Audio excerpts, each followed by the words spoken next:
data tersebut dipecah menjadi bagian-bagian kecil. Segmen, setiap segmen diberi label alamat IP, tujuan, IP server, dan IP asal atau IP inti siswa oleh network layer. Tahap teknis fisik, data yang sudah menjadi bentuk flow diubah menjadi sinyal listrik.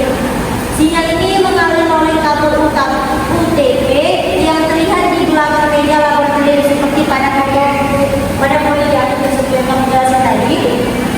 Terus ada tahap switch atau penghubungan sinyal sampai ke perangkat switch membaca alamat fisik atau text address, meneruskan sinyal tersebut hanya ke kabel terhubung ke server dulu. Yang kelima ada tahap penerimaan. Server menerima sinyal menyusun kembali potongan-potongan data menjadi file dan memberikan notifikasi bahwa tugas telah diterima. Nah, ini kan ada layanan berikut nih.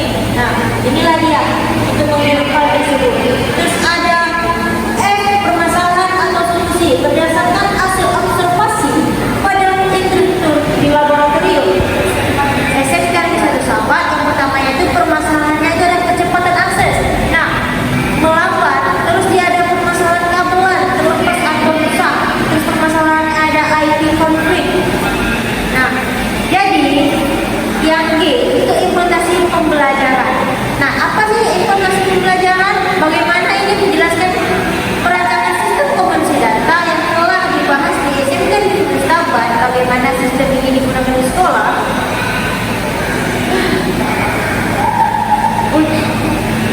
Lagi enggak?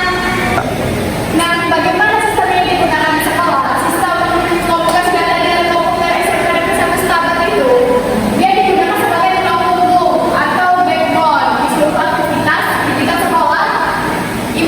Implementasinya ini mengikuti ujian berbasis komputer. Nah, sistem menjamin data soal mengirimkan server ke tiap siswa secara bersamaan tanpa ada data yang korup atau hilang. Lalu ada berbagi file dan tugas. Siswa menggunakan jaringan lokal untuk mengumpulkan tugas ke folder save yang ada di komputer itu, sehingga menghemat waktu dan mengurangi penggunaan flash disk yang berisiko menyebabkan virus. Lalu ada bagian itu jaminan secara siswa secara langsung mengalami integrasi fisik dari kabel, LAN, switch, dan pengaturan IP address yang telah dirancang. Nah, yang kedua itu ada dampak terhadap proses pembelajaran dengan adanya sistem komunikasi data yang terstruktur berdasarkan model OSI dan metodologi STAR.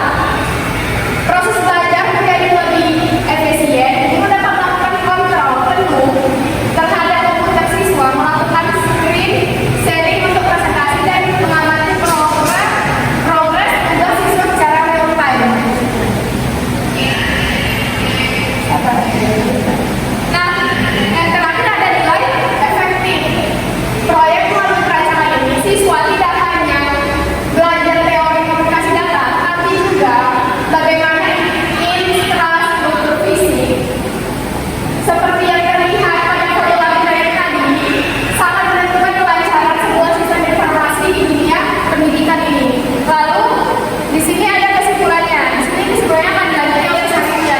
Nah, kesimpulan dari hasil observasi yang telah kami rangkum dan kami telusuri berdasarkan di SMK Nusa Kambangan, maka ditarik beberapa kesimpulan. Yang pertama ada standar model OSI, yang kedua ada efektivitas topologi, yang ketiga ada peningkatan manajemen ITT, dukungan terhadap pembelajaran, dan 5 modern coding. Mungkin itu aja kesimpulan yang dari kami yang bisa kami jelaskan dan kami paparkan hasil presentasi dan diskusi yang kami observasi di SMK Nusa Kambangan. Lebih